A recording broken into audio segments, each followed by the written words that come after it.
ऐसा दो आशीष के गुरुवर फिर ये दर्श तुम्हारा हो। ऐसा दो आशीष के गुरुवर फिर ये दर्श तुम्हारा हो। जब भी दर्श हो मेरे गुरुवर सिर पर हाथ तुम्हारा हो। बोलो पंच परमेष्ठी भगवान की जय। 1008 श्री आदिनाथ भगवान की जय। अंतिम तीर्थेश भगवान महावीर स्वामी की जय। आचार्य भगवान गुरुवर श्री विशुद्ध सागर जी महाराज की जय। मुनि श्री सुप्रभ सागर जी महाराज की जय। मुनि श्री प्रणत सागर जी महाराज की जय। जय जन बंधु, आप हम यहाँ उपस्थित हुए हैं लोकप्रिय कार्यक्रम सम्यक समाधान के लिए। प्रतिदिन की भांति यह कार्यक्रम देश विदेश के लोग श्रावकगण जो अपने मन में उठने वाले विकल्प लेके यहाँ पहुँचते हैं या ऑनलाइन व्हाट्सएप के द्वारा हम तक पहुँचाते हैं, उन विकल्पों का समीचीन विकल्पों का सम्यक समाधान प्रदान करते हैं। और सम्यक समाधान प्रदाता मुनि श्री सुप्रभ सागर जी महाराज जी अपनी ओजस्वी वाणी से हम सभी को कृतार्थ करते हुए हमारे मन में उठने वाले जो जिज्ञासाएं, जो विकल्प है, उन विकल्पों का सम्यक समाधान हम सभी को देते हैं।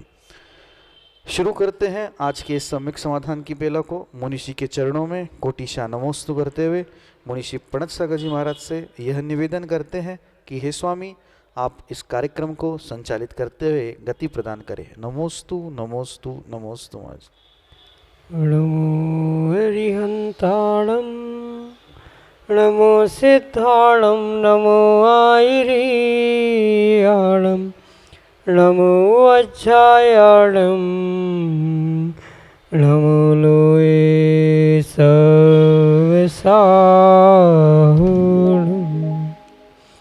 पंच परमेष्ठी भगवान की परम पूज्य आचार्य भगवंत गुरुवर विशुद्ध सागर जी मुनि महाराज जी की, परम पूज्य मुनि श्री सुप्रभ सागर जी महाराज जी की, समीचीन विकल्पों का सम्यक समाधान। सम्यक ज्ञान की वह अनूठी विधा जो हमारे ज्ञान को सम्यक की ओर ले जाने वाली है, क्योंकि सम्यक ज्ञान ही मोक्ष मार्ग में कार्यकारी उपाय है।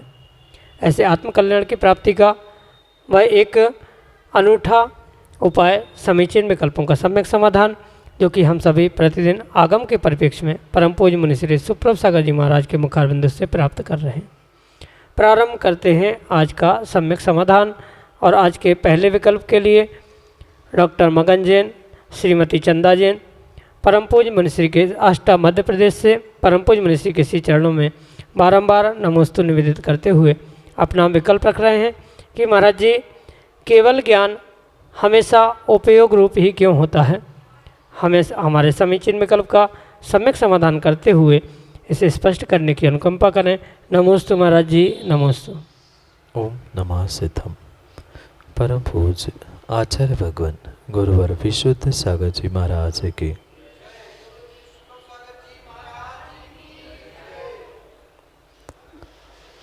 जो दो प्रकार के ज्ञान आगम में आचार्य भगवंतों ने बताए, वह स्वार्थ और परार्थ के रूप में स्वीकार किए जाते, और उस स्वार्थ परार्थ की अपेक्षा से जो ये 5 प्रकार के ज्ञान मति श्रुता अवधि मनपरे और केवल ज्ञान कहे गए, वहाँ पर आचार्य भगवंतों की अपेक्षा को समझना होगा, तभी केवल ज्ञान के उपयोग रूपता या मात्र उपयोग होना ये समझ में आ सकता है।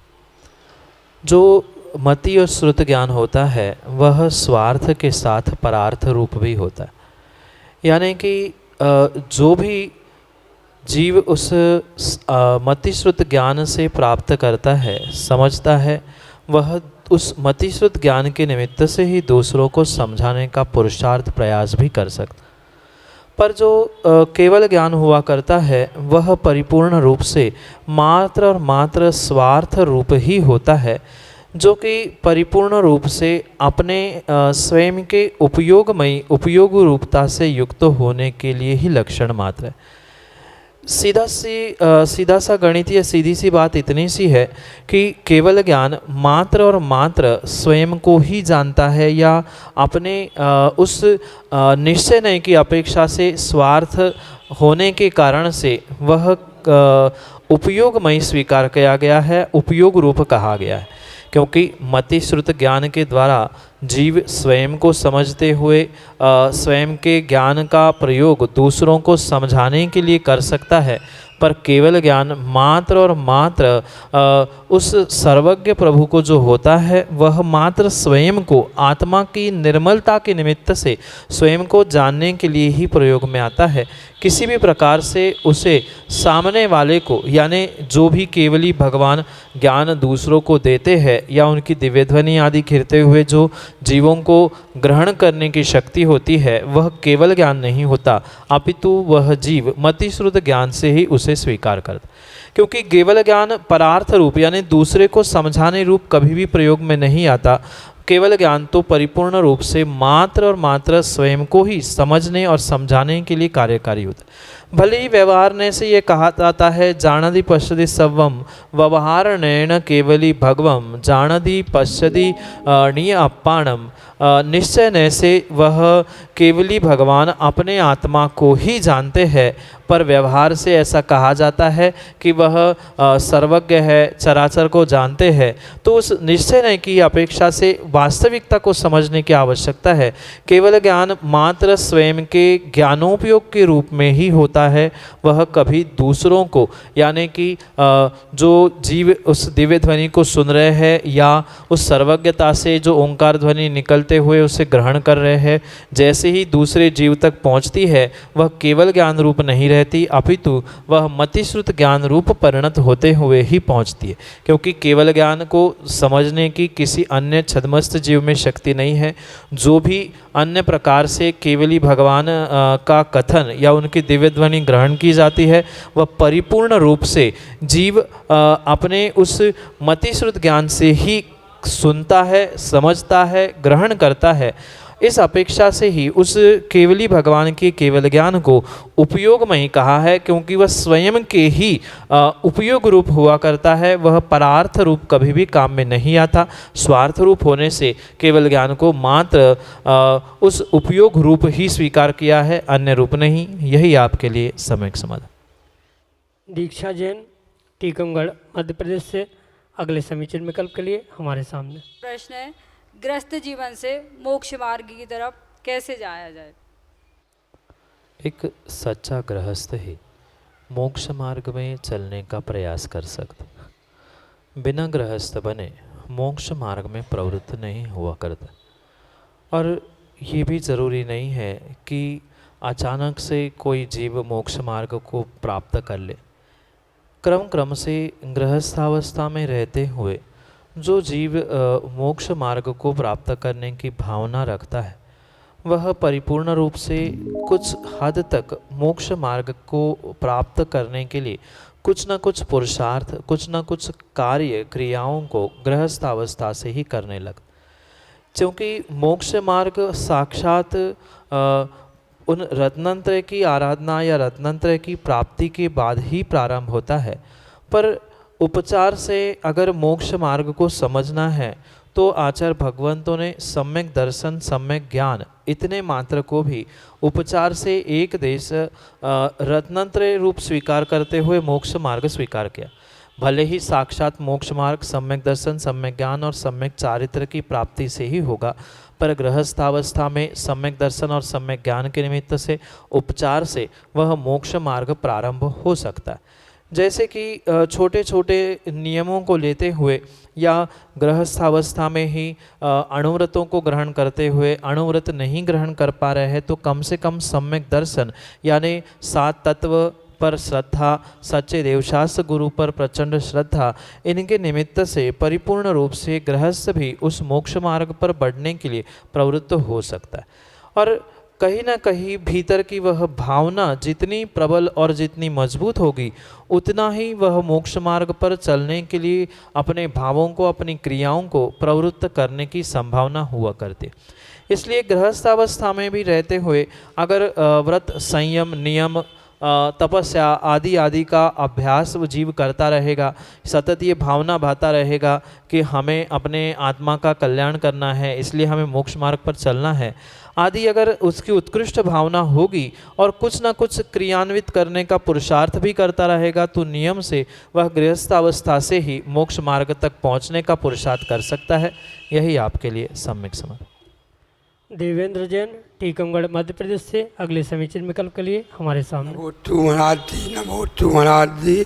हमारी जिज्ञासा है कि व्यापार में दो झूठ बोलते पैसा कमाते हैं, उसमें पाप लगता है, उतनी पाप की निर्जराता क्या उपाय है? ये तो स्वाभाविक सी बात है कि घर गृहस्थी व्यापार आदि में जो भी झूठ मायाचारी और पाप किया जाता है उसका फल अवश्य ही लगेगा। किसी भी प्रकार से उन पापों से ये कह के बचा नहीं जा सकता कि ये तो गृहस्थी है, ये तो मात्र व्यापार है। ऐसा कहने से कभी भी उन पापों से बचाव नहीं हो सकता। वह झूठ मायाचारी आदि के निमित्त से पाप का और अशुभ का आश्रय तो बराबर वहाँ पर जारी था और जारी है भी। इसलिए पहले तो इन पापों को, इन गलत बातों को जीव को समझने की आवश्यकता है, और जब तक उन पापों को वो समझेगा नहीं तब तक उससे निर्जरा को वो प्राप्त नहीं कर सकता। इसलिए सबसे पहले अगर जीव ने ये निर्णय कर लिया कि कहीं ना कहीं ये गृहस्थी चलाना, व्यापार आदि करना, इसमें झूठ मायाचारी आदि के निमित्त से पाप लगता है, ये जैसे ही निर्णय होगा उसके उपरांत उस पापों की निर्जरा करने के लिए जो आगम में आचार्य भगवंतों ने बहुत सारे कारण और बहुत सारे रहस्य बताए हैं, उसको समझने की बहुत आवश्यकता है। जैसे कि आचार्य भगवंत कहते हैं, गृहस्थी के निमित्त से, व्यापार आदि के निमित्त से जो भी हिंसा पाप आदि लग रहा है, उन कर्मों का प्रक्षालन करने के लिए, निर्जरा करने के लिए, श्रावक के लिए मात्र और मात्र दो ही ऐसे साधन हैं जिसको पूरे आगम में एक मुख से स्वीकार किया गया है। उसका नाम है अरिहंतों की पूजा और निर्ग्रंथों के लिए दान। अगर इन दोनों कर्तव्यों का, इन कार्यों का श्रावक प्रतिदिन प्रति समय प्रतिपालन करता रहेगा, पुरुषार्थ करता रहेगा, तो नियम से घर गृहस्थी व्यापार आदि के निमित्त से जो भी पापों का आश्रय वह कर रहा है, उन पापों के आश्रय से वह नियम से बचने की पूर्ण संभावना हो सकती। इसलिए जितनी स्वयं की शक्ति है उतनी शक्ति के अनुसार जीव कहीं न कहीं पुरुषार्थ पूर्वक उन पापों से बचते हुए अपने व्यापार में मायाचारी झूठ को कम से कम करते हुए परिपूर्ण रूप से कर्मों की निर्जरा, पापों की निर्जरा करने के लिए विशेष रूप से जो अरिहंतों की पूजा, यानी प्रतिदिन जो भगवान का अभिषेक, पूजन, विधान आदि, और साथ साथ में समय समय पर जो 4 प्रकार के दान कहे गए हैं, 4 प्रकार के संघ को देने की जो व्यवस्था बताई गई है, उस दान से और भगवान की पूजा अभिषेक से ही वह श्रावक अपने गृहस्थी में, व्यापार में लगे हुए उन पापों का प्रक्षालन या निर्जरा कर सकता है। साथ में अन्य भी वह इस कर्तव्यों के साथ साथ अगर वह परिपूर्ण रूप से पापों से बचने के लिए तपस्या भी करेगा, तो वह जितनी विशेष तपस्या करेगा उतना ही विशेष उन पापों से, कर्मों की निर्जरा करने के लिए वह पुरुषार्थरत होगा। यही आपके लिए सम्यक समाधान। महेंद्र जैन, खैरावाले, टीकमगढ़, मध्य प्रदेश से अगले समीचीन विकल्प के लिए हमारे सामने। महाराज श्री 8 कर्मों के अलावा जो 9 कर्म और निकाचित कर्म हैं, इनके संबंध में जानकारी देने की कृपा करें। 9 कर्म 2 प्रकार से आगम ग्रंथों में वर्णित किए गए। जो 8 कर्म हैं, उन 8 कर्मों के लिए जो निमित्त भूत परिस्थितियाँ होती हैं, उन परिस्थितियों को भी आचार्य भगवंतों ने 9 कर्म के रूप में स्वीकार किया गया। जैसे ज्ञानावरणी, दर्शनावरणी आदि ये मुख्य 8 कर्म हैं, उनको प्राप्त करने के लिए या उनके आश्रय बंध के लिए कुछ ऐसी परिस्थितियाँ बनती है जो कि उस कर्म के आश्रय बंध के लिए चाहे वह बहुत बहिरंग पुद्गलिक परिस्थितियाँ हो या शारीरिक परिस्थितियाँ हो, उन सभी बहिरंग परिस्थितियों को लेकर जो वह सामान्य रूप से परिस्थिति विशेष होती है उसे नौ कर्म कहा जाता है। पर जो मुख्य बात नौ कर्म के विषय में आती है, जो कि नौ कर्म वर्गणाओं से संबंध रखती है, नौ कर्म रूपी शरीर से संबंध रखती है, वह इस प्रकार से समझनी होगी। जो जीव का शरीर बनता है, वह शरीर बनने के लिए परिपूर्ण रूप से जो पौद्गलिक वर्गणाएं हुई करती है, जिसके निमित्त से जीव का शरीर रूपी वह पर्याप्ति प्राप्त होती है या पर्याप्ति या पूर्ण होती है, ऐसे उस पुद्गल वर्गणाओं को नौ कर्म वर्गणाएं कहा जाता है। और वह नौ कर्म वर्गणाएं ही जीव के लिए शरीर आदि पर्याप्तियाँ प्रदान करने के लिए निमित्त होने से वह नौ कर्म रूप स्वीकार किया जाता है। और निधत्ति निकाचित कर्म ये नौ कर्म से बहुत भिन्न है।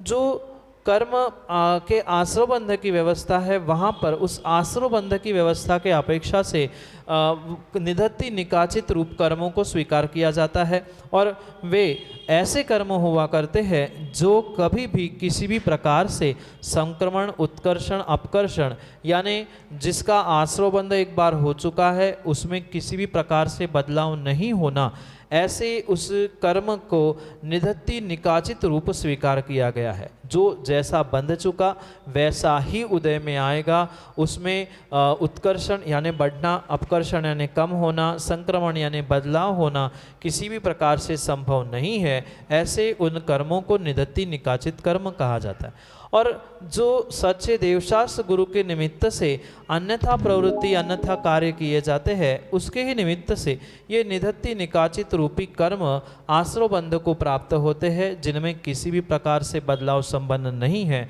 ऐसे उस कर्म प्रकृतियों को, विशेष करके उन 8 कर्मों की उन प्रकृतियों के निमित्त से ये निधत्ति निकाचित रूप कर्मों को स्वीकार किया गया है। और साथ साथ में जो वह शरीर जैसी पर्याप्तियों को प्राप्त करने के लिए जो पुद्गल वर्गणाएं हैं उसे नौ कर्म कहा। यही आपके लिए सम्यक समाधान। नरेंद्र कुमार जैन, टीकमगढ़, मध्य प्रदेश से अगले समीचीन विकल्प के लिए हमारे सामने। ओम चक्रवर्ती हमेशा णमोकार मंत्र पर श्रद्धान रखता था, लेकिन अंतिम समय में व्यंतरण के कारण वो समुद्र में गया और भय के वशीभूत हो गई।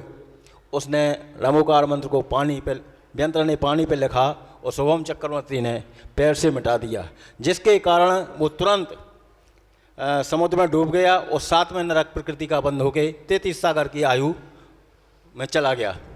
तो क्या है, हमारी जिज्ञासा है कि उसका उस समय वैसा ही णमोकार मंत्र के प्रति अविश्वास होना था, किस कारण से वो पूरे जीवन भर णमोकार मंत्र पर सिद्धांत करता रहा और अंत समय में उसका सिद्धांत टूट गया और उसकी दुर्गति हो गई। फिर वो 33 सागर बाद उसे फिर मोक्ष जाना है। तो जी हमारी जिज्ञासा है, ऐसा किन कारणों से हुआ?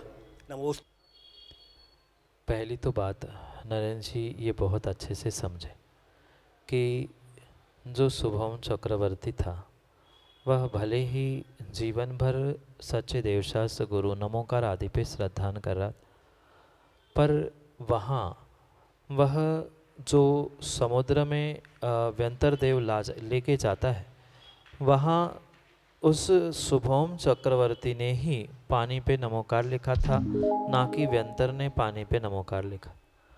पैर भी उसी शुभम चक्रवर्ती ने ही रखा था, ना कि ज़बरदस्ती उठा के उस व्यंतर ने रखवाया था।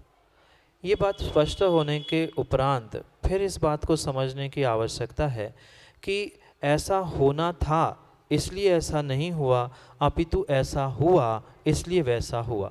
यानी कि उसको नरक में जाना था इसलिए उसने ऐसा विपरीत काम नहीं किया, अपितु उसके विपरीत श्रद्धान के निमित्त से वह सम्यक दर्शन से च्युत हुआ। और जैसे ही वह सम्यक दर्शन से च्युत हुआ उसी समय पर उसके आयु बंध अपकर्षण काल आया, और बंध अपकर्षण काल का आना, सम्यक से च्युत होना, महामंत्र की आराधना की जगह आसाधना करना, ये सभी निमित्त एक साथ एकत्रित होने के कारण से वह जीव जो चक्रवर्ती बना था वह 33 सागर की आयु, नरक की आयु, उत्कृष्ट आयु को भोगने के लिए नरक पहुंचा। क्योंकि ये चक्रवर्ती जीवों का, महापुरुषों का नियोग ही हुआ करता है। जो चक्रवर्ती दिगंबर दीक्षा लेकर अपनी पर्याय की इति करता है वह तो अपना कल्याण कर जाता है, पर अगर अन्यथा किसी भी प्रकार से चक्रवर्ती की मृत्यु होती है तो नियम से वह नरक ही जाता है। इसी कारण से शुभम चक्रवर्ती ने दीक्षा नहीं ली, श्रद्धान से च्युत हो गया और उसी श्रद्धान के च्युत होते ही वह चक्रवर्ती भी था, जीवन भर प्रचंड पाप भी किए थे। उसने अंतिम समय में कर्मों की निर्जरा नहीं की। जो आगम का सिद्धांत नियोग है, इन सभी बातों के कारण से वह 33 सागर रूपी उत्कृष्ट नरक आयु को प्राप्त कर चुका। और ये भी परम सत्य है कि वहाँ से आकर पुनः यहाँ वह आने वाले समय में अपना कल्याण भी करेगा, ये भी सत्य है। पर वह तुरंत वह 7वें नरक से आकर नहीं करेगा, कुछ और भी समय उसके लिए लगेगा, क्योंकि 7वें नरक से सीधे आकर कोई भी मोक्ष या तीर्थंकर पदादि को प्राप्त नहीं करता है। पर यह भी परम सत्य है कि वहाँ से आकर वह मोक्ष भी जाएगा, पर तद्भव में यानी दूसरे भव में नहीं जाएगा। ये जितने भी महापुरुष हुआ करते हैं, चक्रवर्ती, नारायण, बलदेव आदि आदि, ये परिपूर्ण रूप से कहीं ना कहीं विशेष पुण्य ही लेकर आए होते हैं, तभी तो इतना उत्कृष्ट पद प्राप्त कर। और ये पुण्य का ही ऐसा नियोग हुआ करता है, भले ही कुछ विपरीत कार्य के निमित्त से, उस समय पर विपरीत श्रद्धा के निमित्त से, उस काल में वे नरक आदि आदि स्थानों में जाते हैं, पर वहाँ से निकलकर वे विशेष पुण्यात्मा होने के कारण से अपनी उस दुर्गति से अपने आत्मा को निकालते हुए, सदगति को दिलाते हुए, पुरुषार्थ करते हुए वे निकट समय में ही मोक्ष प्राप्त करते हैं। ये उन महापुरुष आदि आदि का नियोग ही हुआ करता है। तो इस परिप्रेक्ष्य में यही समझे कि वह जीव नरक जाने वाला था, इसलिए ऐसा काम नहीं किया, अपितु उन्होंने महामंत्र नमोकार पर अश्रद्धान करते हुए विपरीत कार्य किया, विपरीत श्रद्धान की, विपरीत ज्ञान हुआ। इन विपरीतता के कारण से ही वह नरक गति का बंध कर चुका, नरक आयु का बंध कर चुका। क्योंकि जो आयु के 8 बंध अपकर्षण काल आते हैं, तो उन 8 बंध अपकर्षण कालों में से वह उसी समय, जिस समय वह श्रद्धान से च्युत होते हुए नमोकार मंत्र पे पैर रखता है, उसी समय वायु का बंध अपकर्षण काल आया और नरक आयु, नरक गति को प्राप्त करते हुए वह 33 सागर पहुंचा, 7वें नरक पहुंचा। ये ही आपको इस विषय में रहस्य समझना होगा, यही आपके लिए सम्यक समाधान। मोनाली जैन, टीकमगढ़, मध्य प्रदेश से अगले समीचीन विकल्प के लिए हमारे सामने। महाराज श्री, हमारी जिज्ञासा ये है कि हम जैन लोग रामनवमी क्यों नहीं मनाते, जबकि कहते हैं राम भगवान तो सभी के हैं। माँ, जैन दर्शन में, जैन धर्म में पर्याय की पूजा नहीं है, अपितु गुणों की पूजा है, गुणों की प्राप्ति के लिए। और मात्र राम जन्म या राम नवमी उस पर्याय के निमित्त से हम किसी भी प्रकार से उनको नहीं पूछ सकते, जबकि राम भगवान बनकर वीतरागी अरिहंत बनते हुए मोक्ष को भी प्राप्त कर चुके, ये परम सत्य। पर वह रामचंद्र जी जिन्होंने मोक्ष प्राप्त कर लिया, उस वीतरागी अवस्था को हम पूछते हैं, उनको मानते हैं। अगर उन वीतरागी राम के निमित्त से हम वीतरागी प्रभु को मानते हुए या उनकी वीतरागी पर्याय को प्रकट होने के उपरांत मान रहे हैं, उनकी वैसी वीतरागता के रूप में ही पूजा कर रहे हैं, तो हमारे जैन दर्शन में, जैन धर्म में वह बात स्वीकार है। अन्यथा जो राग से युक्त या वस्त्र आदि से युक्त है, ऐसे जीव को कभी भी किसी भी प्रकार से प्रभु, गुरु आदि के रूप में हमारे जैनागम में स्वीकार नहीं किया। एक बहुत अच्छी बात और बहुत अच्छे दृष्टांत से समझना होगा। वर्तमान में कोई भी निर्ग्रंथ मुनिराज है, अगर उनकी गृहस्थावस्था की फ़ोटो या उस समय की कोई आपको तस्वीर मिल जाए, तो क्या आप उस तस्वीर को नमोस्तु कर पाएंगे? नहीं कर सकते, क्योंकि हमारे यहाँ मात्र भूत की पर्याय आदि पर्यायों को देख के नहीं, अपितु वीतरागता जैसे गुणों को देखकर ही उनकी वंदना, उनकी पूजा, उनकी आराधना आदि करने की व्याख्या की गई है। इसलिए भले ही वह वीतरागी राम हमारे निर्वाण को, मोक्ष को प्राप्त कर चुके, पर उनकी वह वीतरागी अवस्था हमारे लिए पूज्य है। उनकी गृहस्थावस्था, उनकी राज्यावस्था, उनकी रागी द्वेषी रूप पर्याय हमारे लिए किसी भी प्रकार से पूज्य नहीं है। इसलिए ये वर्तमान में ऐसे कार्य या नहीं मनाना आदि आदि कार्य हुए जाते हैं। अगर इन्हीं को हम वीतरागी प्रभु मानकर अगर व्यवस्थित अपने मंदिर में पूजा कर रहे हैं तो दोष नहीं है, पर अगर जैसे सामान्य रूप से अन्य स्थानों पर बहिरंग रूप से रामनवमी आदि मनाई जाती है वैसे ही मनाई जाएगी, तो कहीं ना कहीं आपका भी उन वीतरागता से श्रद्धान दूर हो गया है। ऐसा समझते हुए हर कोई इंसान वैसा ही कार्य करेगा तो वीतरागता और रागी द्वेषीपना उसमें कोई भी और किसी भी प्रकार से अंतर नहीं शेष होगा। इसलिए भले ही वे वीतराग प्रभु बनकर कल्याण को प्राप्त कर चुके, पर हम उनका मात्र मोक्ष कल्याणक के रूप में या जन्म अगर कल्याणक के रूप में होता तो हम मना लेते, पर सामान्य रूप से वह पहले रागी अवस्था में थे और वीतरागी बनकर कल्याण कर चुके, तो उनकी वीतरागी अवस्था को हमें पूज्यता देनी है, उनकी ही पूजा, उनकी आराधना है, अन्यथा नहीं। यही आपके लिए सम्यक समाधान। जय बजरंग। हम सब लाभ ले रहे थे लोकप्रिय कार्यक्रम का सम्यक समाधान का। YouTube चैनल सुप्रभ ओवाज पे यह कार्यक्रम प्रतिदिन 5:13 से प्रसारित होता है। जी हाँ, ठीक 5:13 पे सुप्रभ ओवाज इस YouTube चैनल के माध्यम से समीचीन विकल्पों का सम्यक समाधान यह कार्यक्रम प्रसारित होता है। 8707548811। जी हाँ, यह व्हाट्सएप का नंबर है और इस व्हाट्सएप के नंबर के द्वारा आप अपने विकल्प घर बैठे भी मुनीषी तक पहुंचा सकते हैं और उस विकल्प का सम्यक समाधान प्राप्त कर सकते हैं। आपके सुविधा के लिए मैं नंबर दोबारा रिपीट करता हूं, 8707548811। यह नंबर आप ऑडियो मैसेज, टेक्स्ट मैसेज या वीडियो मैसेज के माध्यम से अपना विकल्प हम तक पहुंचा सकते हो और उस विकल्प का सम्यक समाधान प्राप्त कर सकते हो। सम्यक.समाधान@gmail.com यह हमारी जीमेल की आईडी है। आप जीमेल के आईडी से भी अपना विकल्प हम तक पहुंचा सकते हैं और उसका समाधान प्राप्त कर सकते हैं। प्रतिदिन शाम को 7:40 पे जिनवानी टीवी के माध्यम से मुनीषी के प्रवचन प्रसारित होते हैं। अब घर बैठे आज तक ये ग्रंथ उजागर नहीं हुआ था, ऐसा अद्भुत ग्रंथ शिव कोटि आचार्य लिखित रत्नमाला, इस ग्रंथ का स्वाध्याय करते हुए मुनीषी के ओजस्वी वाणी का लाभ ले सकते हैं। ठीक शाम को 7:40 पे जिनवानी टीवी के माध्यम से। दोपहर को 2:20 पे नया आदिनाथ टीवी चैनल शुरू हुआ है, उस पर भी मुनीषी के प्रवचन आते हैं। ठीक दोपहर को 2:20 पे आप आदिनाथ टीवी चैनल के माध्यम से भी मुनीषी के प्रवचन का लाभ लेते हुए घर से आह्लादित हो सकते हैं। आज के लिए इतना ही।